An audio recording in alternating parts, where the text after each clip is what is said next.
The New York Islanders end the regular season on a winning note, beating the Pittsburgh Penguins 5-4. We have our key takeaways from a game that had a little bit of everything. Plus, we get you ready for the playoffs with injury updates and a look ahead to the Canes. All that and more on today's Locked On Islanders podcast.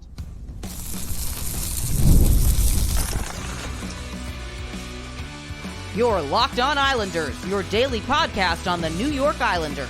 Part of the Locked On Podcast Network, your team every day. Welcome, everybody, to the Thursday edition of the Locked On Islanders podcast, part of the Locked On Podcast Network, your team every day. I want to thank everyone who makes Locked On Islanders your first listen every day. Don't forget to subscribe on YouTube or wherever you get your podcasts so you can get new episodes as soon as they drop.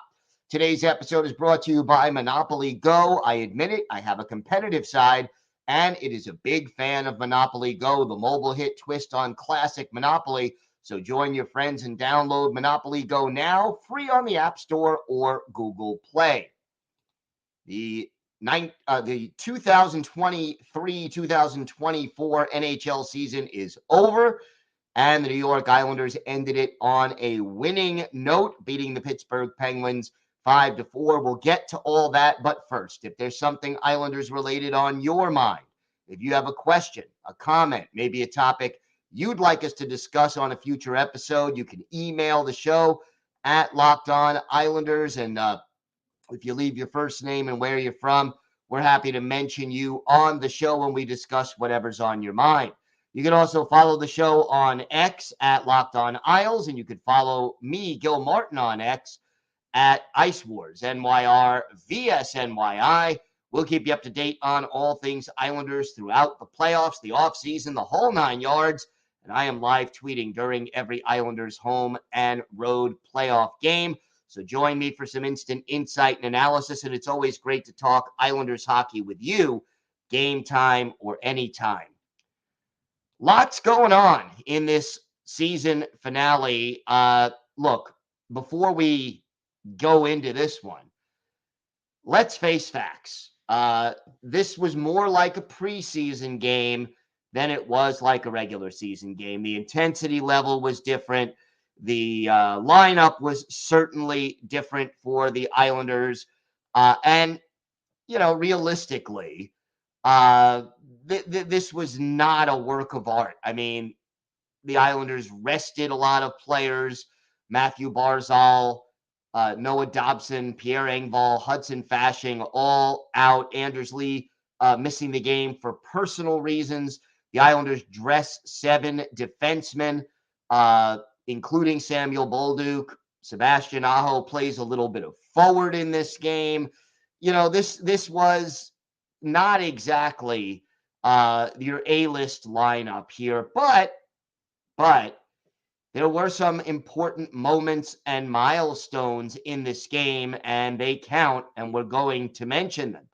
Let's start with, well, what happened near the end of the game, a penalty shot for, of all people, Sidney Crosby.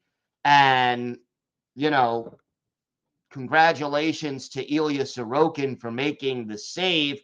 Sorokin didn't have a great game. He gave up at least one goal that I know he wants back, but 41 saves gets the W. Again, the team was not playing tight defense in front of him for most of the game. So, you know, not a great game for Sorokin, not a terrible game for Sorokin, but it did earn the Islanders 2 points. A milestone in this game for Kyle Palmieri, and he had 7 shots to lead the team in that category. But Palms gets a goal. That is his 30th of the season.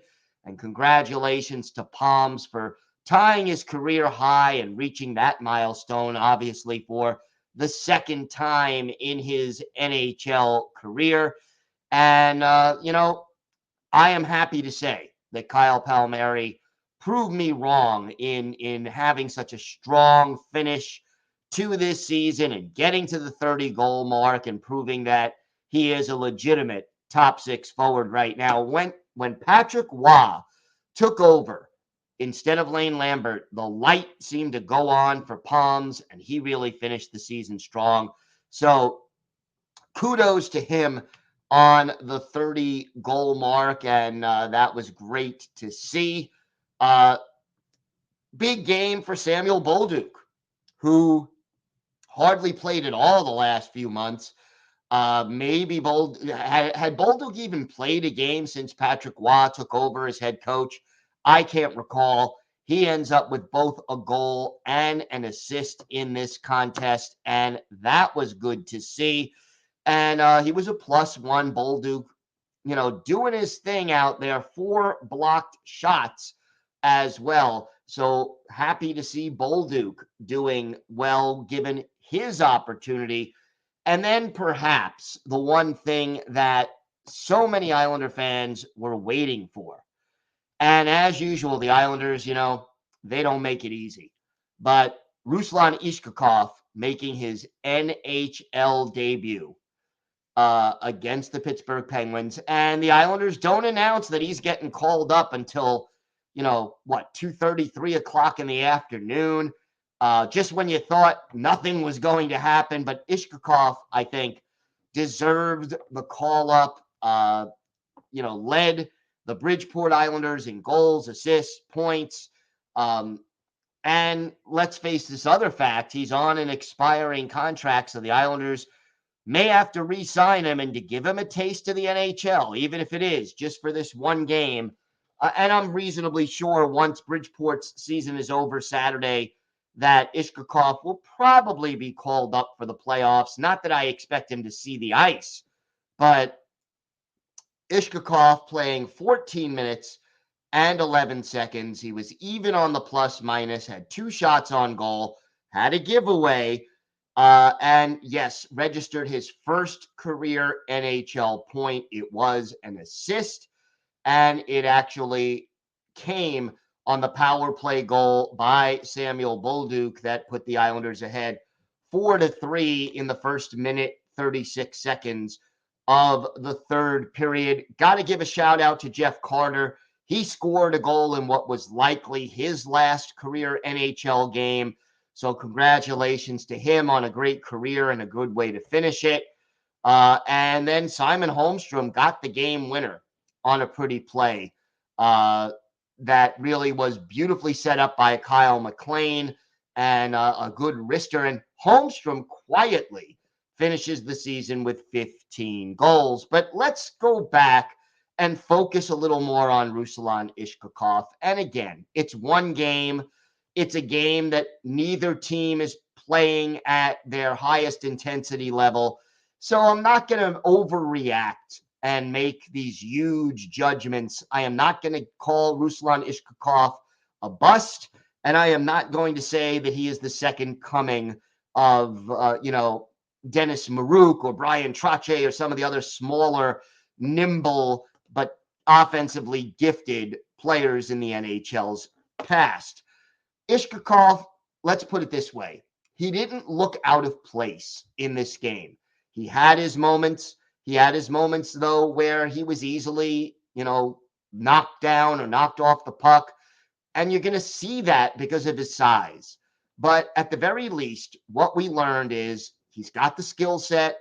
He's got the ability to skate with anybody in this league, to move, to make moves. He still needs some work away from the puck, and he's obviously going to be challenged physically in the National Hockey League. The question just becomes whether or not he is equipped at his height and weight to handle the pounding that comes with playing in the National Hockey League over 82 games. And we're going to talk more about Ruslan Iskhakov over the offseason, after the playoffs are over. Hopefully that's not for a while, but clearly Ishkakov making an impression in his first NHL game, and it was good to see the Islanders actually reward their player who was their most productive player down in Bridgeport all season with at least a sniff of an NHL game, and good to get him his first NHL point. I think the skill is there, the challenges are there, and we'll see where he goes from here. It could be right back to Russia, to the KHL, or it very well could be that he re-signs with the Islanders. We'll see. But welcome to the NHL, Ruslan Iskhakov. All right, we're going to update some injuries, some that happened, updates on some players who missed the game, a player who was injured during the game. We'll talk a little bit more about our hero and go to the game. And for our Islanders' birthday of the day, a defenseman who was with the team in the mid to late 80s. Let's see if you can guess who that is. We've got all that and a lot more coming up on today's Locked On Islanders podcast. Today's episode is brought to you by Monopoly Go. And look, I told you I'm a competitive person. Well, my competitive side is a big fan of Monopoly Go. I'm sure you've heard of it. It's been downloaded over 150 million times, and it's a great twist on Monopoly where you play on not one, but hundreds of Monopoly boards in crazy locations, building up amazing cities that bring you big money. But the best part is messing with my friends. I can charge them rent on my iconic properties, just like in classic Monopoly. But now I can also heist their vaults of riches for myself, and the leaderboards show me who the biggest Monopoly tycoon is. But it's not just my competitive side that loves it. You could team up with friends and people all around the world in time tournaments to earn huge rewards. So get in on the game and join your friends. Download Monopoly Go now free on the App Store or in Google Play. Check out Monopoly Go today.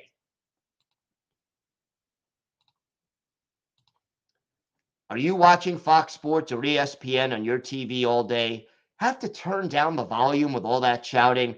We'll make the switch to Locked On Sports today, a free 24/7 streaming channel programmed for you every day to bring you the biggest sports stories without all the screaming. Locked On Sports Today brings you can't-miss analysis, opinions, and news, streaming 24/7 on YouTube or the free Amazon Fire TV channels app. Part of the Locked On Podcast Network, your team every day. So, some good news before this game even started, and it's not anything official, but one thing we did see, Noah Dobson skating on his own on Wednesday before the Islanders' morning skate. So, look, we knew he wasn't really going to play with the game not meaning anything. I think even if he said to Patrick Waugh, hey, I'm ready to go, I don't think the Islanders would have let him play, but he missed his third straight game. But at least the fact that he was able to skate on his own was helpful. Now, remember, what he suffered was an upper body injury, and we're not sure whether or not, Dobson, being able to skate on your own, an upper body injury may not affect that, skating ability all that much, but can he grip the stick? Can he shoot? Can he take a hit? These are questions that we still need answered. And obviously, look, let's cut to the chase. The New York Islanders power play would severely benefit from having Noah Dobson. And again, the power play has struggled in recent weeks. They did a little better against Pittsburgh, but it's hard to put a lot of stock in anything that happened in that final regular season game. So to me, you want Dobson back for the playoffs. He would be a huge loss. The ice time, the offensive ability, the passing, the skating, the quarterbacking of the power play. Yeah, Dauber is at times inconsistent in his own zone, but you want him out there if at all possible. He is one of the Islanders' better players offensively. He is by far their best offensive defenseman.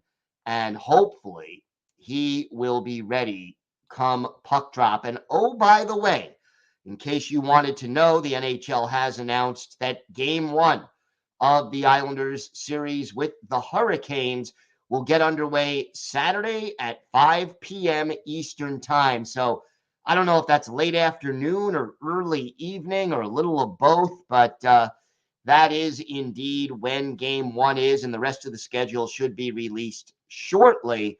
We're recording this just after the Islanders win over Pittsburgh, so we will tweet out the full schedule as soon as the league releases it. But game one, Saturday, 5 o'clock p.m. Eastern Time in Raleigh, Islanders and Hurricanes. Now, during the game, there was also a couple of injury updates. Casey Cizikas was briefly shaken up, but he did thankfully return to the lineup. And it's always, Zeke is tough. It was good to see him get back. But JG Pageau left midway through the first period with a lower body injury. And Pageau, for the game, played exactly 2 minutes and 36 seconds. He basically was in the low slot, and he and Riley Smith got tangled up. Looked like the right knee of JG Pageau was affected. Considering that the Islanders, again, only dressed 11 forwards for this game, that put them down to 10. Pageau did skate off the ice, but no update yet on his status. And I get the feeling the Islanders will be relatively quiet about it. But we will certainly keep you up to date on X as far as that is concerned. So, again, JG Pageau, not a kind of player that you want to lose in the playoffs, because the playoffs, realistically, they are JG Pageau's time, where penalty kill, more important, winning faceoffs, more important, shutting down your opponent, more important, taking away, let's say, Sebastian Aho. Who do you think the Islanders will try to match up with Sebastian Aho of Carolina in the playoffs? If he's healthy, probably JG Pageau. So you definitely don't want to be missing Pageau at this important time of the year. And again, we will keep you up to date throughout, on X and on our podcast tomorrow about the status of JG Pageau. Hero and go to the game. So let's do that.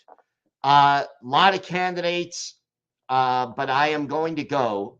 I'm going to go with Kyle Palmieri as the hero of the game. I could go with Holmstrom with the game winner and a goal and an assist. Nelson had a goal and an assist. Samuel Bolduc had a goal and an assist. But to me, Kyle Palmieri getting the big 3-0 is worth my player of the game, my hero of the game for the final regular season game. I could have gone with Ishkov for the debut and the assist, but to me, Palms with the milestone, he'll get that. And as far as a go to the game, I'm sticking with the penalty kill, which still seems to be a problem for the Islanders. They gave up a pair of power play goals out of the 4 goals scored by Pittsburgh, guaranteeing them last place in the NHL in the PK. And got to say, that is something this team is going to need to work on and be better at in the playoffs if they hope to pull off an upset and advance to the second round. So that's how we end 82 games of hockey. The Islanders finish 39, 27, and 16, 94 points in 82 games. Third place in the Metropolitan Division, 3 points better than Washington. 3 points better than Washington, 6 points better than Pittsburgh, 7 points better than Philadelphia, and 13 points better than New Jersey. But now they have to face the Carolina Hurricanes, a team that was 17 points better than they were. We will start to look ahead a little bit to that playoff series and talk about some basic keys that the Islanders need, including a tough decision about who to start in goal. We've got that, plus our Islanders birthday of the day, coming up on today's Locked On Islanders podcast. Today's episode is brought to you by Policy Genius. Policy Genius is the country's leading online insurance marketplace. It saves you time and money so you can provide your family with a financial safety net starting today. With Policy Genius, you can find life insurance policies that start at just $292 per year for $1 million worth of coverage. Some options offer same-day approval and avoid unnecessary medical exams. Policy Genius gives you unbiased advice from a licensed expert support team. They have no incentive to recommend one insurer over another, so you can trust their guidance. And they have thousands of 5-star reviews on Google and Trustpilot from customers who found the best fit for their needs. Check life insurance off your to-do list in no time with Policy Genius. Head to policygenius.com/LockedOnNHL or click the link in the description to get your free life insurance quotes and see how much you could save. That's policygenius.com/LockedOnNHL, policygenius.com/LockedOnNHL.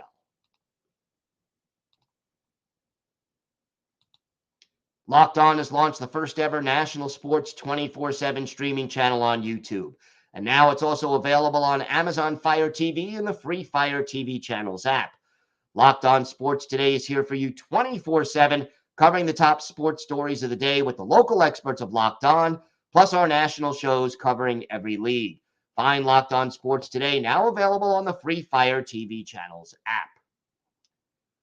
So I guess the big question now facing the Islanders, and we'll talk about this more tomorrow when we have our special crossover episode of Locked On Islanders with Locked On Hurricanes. So make sure you join me for that. But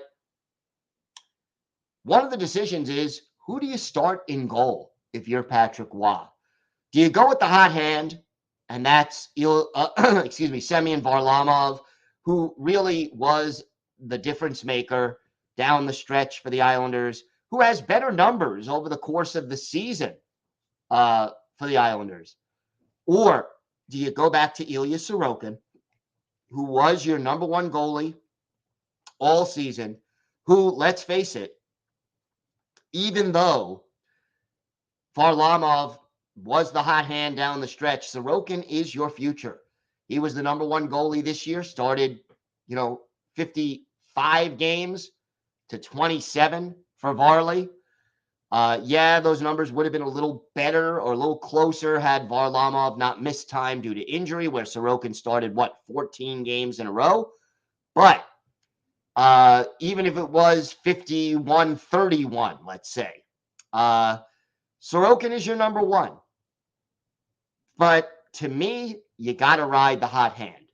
And if I were Patrick Roy, and again, we'll see what Roy decides to do, but if I were Patrick Roy, I would be starting Semyon Varlamov in game one, but have a very short leash so that if Varley gives up, some soft goals, I won't hesitate to go back to Sorokin. Why? Here's the thing. I think if you start with Varley is a veteran. Varley has been through the wars. He has a good relationship with Patrick Roy.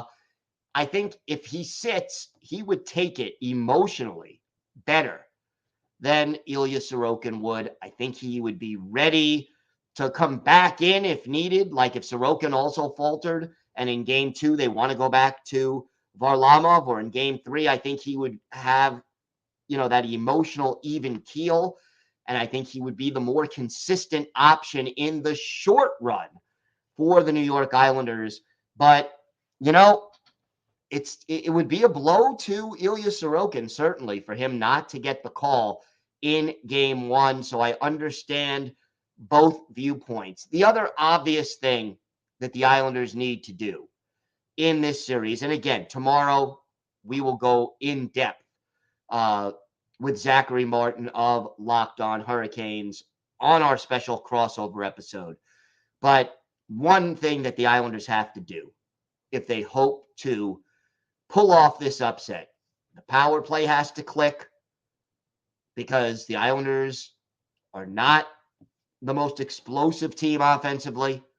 And maybe even more importantly for the Islanders, the penalty kill cannot be as bad as it's been all season long. The Islanders absolutely must be at least average on the PK. So there's 16 teams in the playoffs that start, the first round. Get me in the top 10. It could be 10th or 9th, but get me in the top 10 so that the penalty kill rather, is not a disaster for the New York Islanders. Go out there and show me that this team can do it, because let's face it, if you take penalties and the speed and the aggressive forecheck of the Carolina Hurricanes is going to put pressure on the Islanders to pull people down in their own zone. We've seen it too many times over the years. The Islanders absolutely must stay out of the box and then kill penalties, at least average, at least be decent in that category, and don't have one of the worst PKs, if not the worst PK in the league. Those are two big questions. We're going to go more in depth tomorrow and obviously throughout the rest of the playoffs as long as the Islanders stay in. So make sure you stay with us for that. Time now for our Islanders birthday of the day, and we're a day early here, but Friday will be the 63rd birthday of former Islanders defenseman Ken Leiter. Leiter, a fifth-round pick of the Isles in 1980, a 4-year career at Michigan State, a native of Detroit, and he made his NHL debut in the 1984-85 season, played 5 games for the Isles that year, really only had 2 complete seasons with the Islanders, 86-87 and 87-88. Later played 4 games for the Minnesota North Stars, and that more or less ended his NHL career.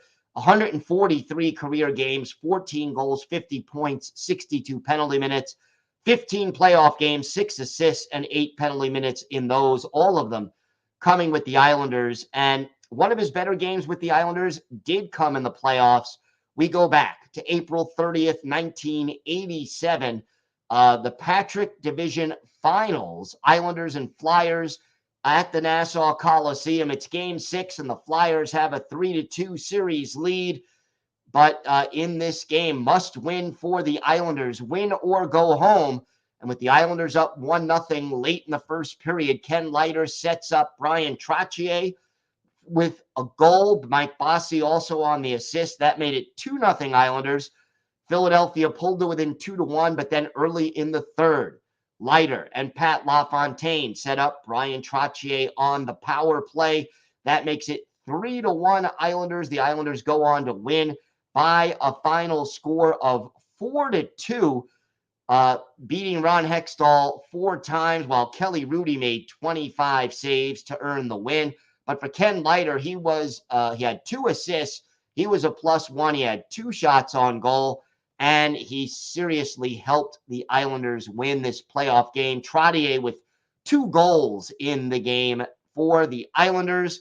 So Ken Leiter is our Islanders birthday of the day, and he will be 63 years old on Friday. So happy birthday, Ken Leiter.